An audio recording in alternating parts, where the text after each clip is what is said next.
When did you start Global School? The first group of the bachelor students started in 2018. And September. why did you start Global School in the first place? We wanted to change entrepreneurship education. I've been teaching entrepreneurship at the university in Rotterdam, so Erasmus University, since 2005. And I tried to figure out how you could educate entrepreneurs. Mm-hmm. But the problem was that if you teach entrepreneurship, it needed to be theoretical with articles, and it was more about entrepreneurs than it was for entrepreneurs. Yeah, instead of how. Yeah, so know how. Yeah. It's changing now, it's getting better. Mm-hmm. But people that are teaching the how are not practitioners themselves, which I find strange. Yeah. But I did do, I created a bachelor minor, which is a 3-month program, and that went really well. And that also gave me the idea I want to start my own program, because now I have a bachelor where I can use 4 years of time to develop entrepreneurship capabilities and really have them leave with a bachelor degree as well as a running startup. Yeah, because you're how do you say that? Accredited? What's in English? It's fully accredited. Fully accredited. Yeah. And you don't even have a bachelor only. You also have a master program now. Yeah, we right? recently got a Master of Science also accredited. Yeah. But that one's really focused on scaling up.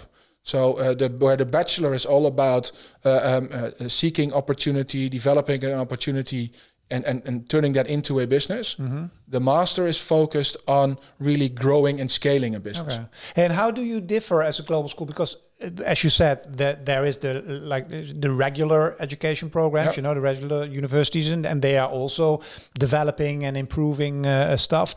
There are in the Netherlands, for example, a couple of well-known Dutch influencers, the rappers and the influencers that start their own business program for a lot of money online. How do you see yourself in that landscape? Where do you differ? I think that the rappers are really populistic, so there's not a lot of content backing that up. But that's I wouldn't call it pathetic, but now I did. But it's a shame. But I think it's temporary because after COVID they will start singing again, and then it's okay. Yeah.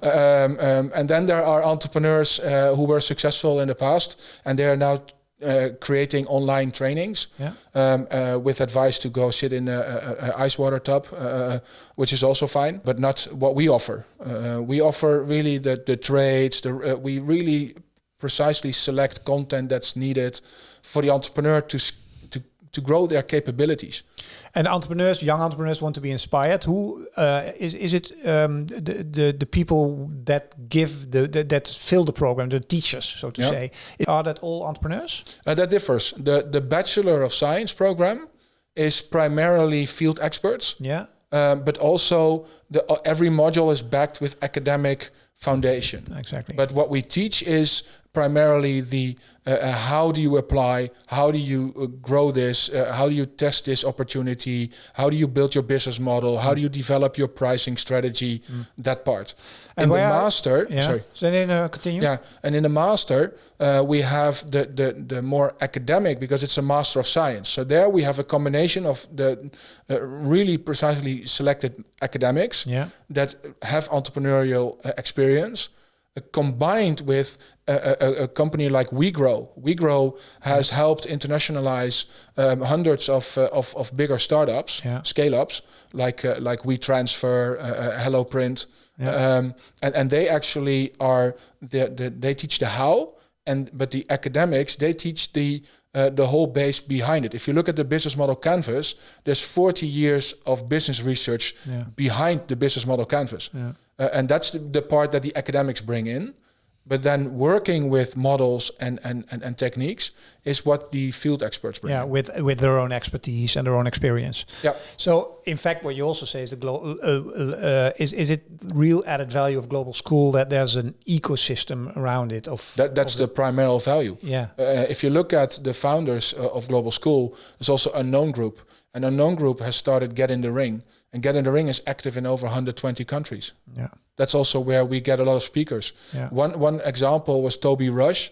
He sold his company to Alibaba for 100 million. Okay. And he told our students, look, you have a front stage and a backstage.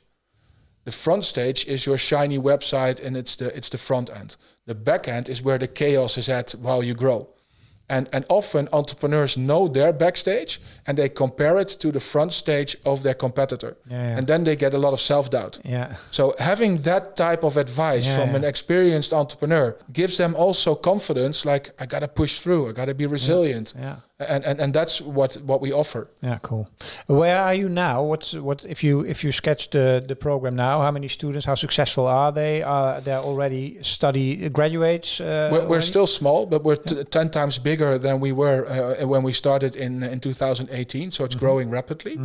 One of our students already achieved, he's a second year student, 350,000 euros of investment. So it's real. There's no sandboxing in global school. It's all real life. I think that's the primary value.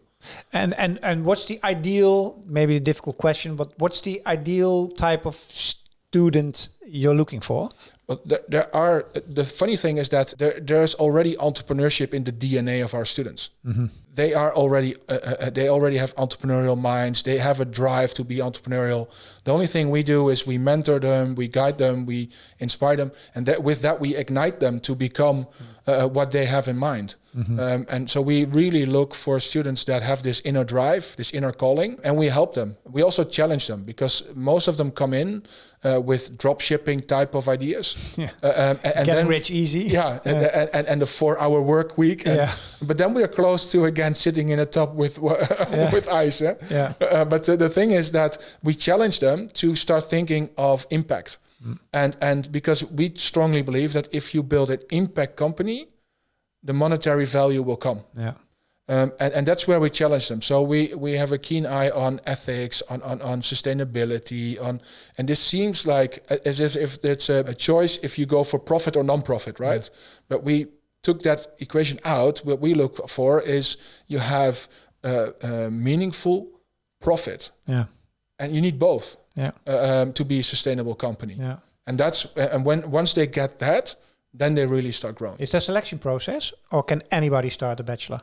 Of course, we are a private educator, so we have the luxury of being allowed to select. So I think that we speak to 250 students for an inflow of 40. Okay.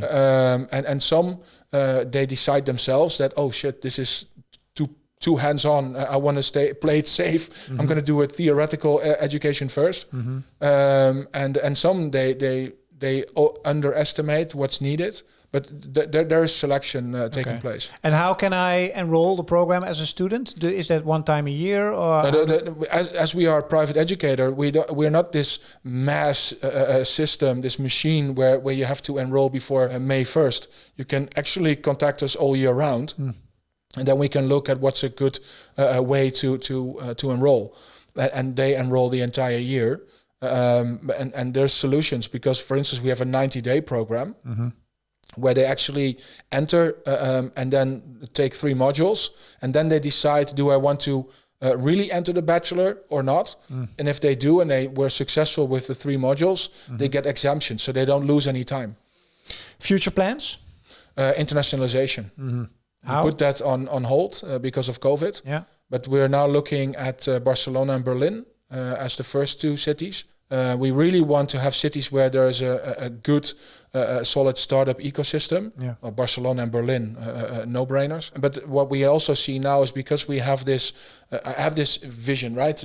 I look at the world map and I have time zone issues because I have students from Australia and I have students from Mexico. And how can I put them together in the same class? That's only physically possible in Amsterdam. If they are online because of COVID, which is possible now, they can't be in the same group. So what I'm actually doing is I'm looking at the map in time zones, splits of 3 hours, and I want to have a physical location in each of these 3 hour time slots. Okay, so that's the growth trajectory. I wish you a lot of success. Thank you.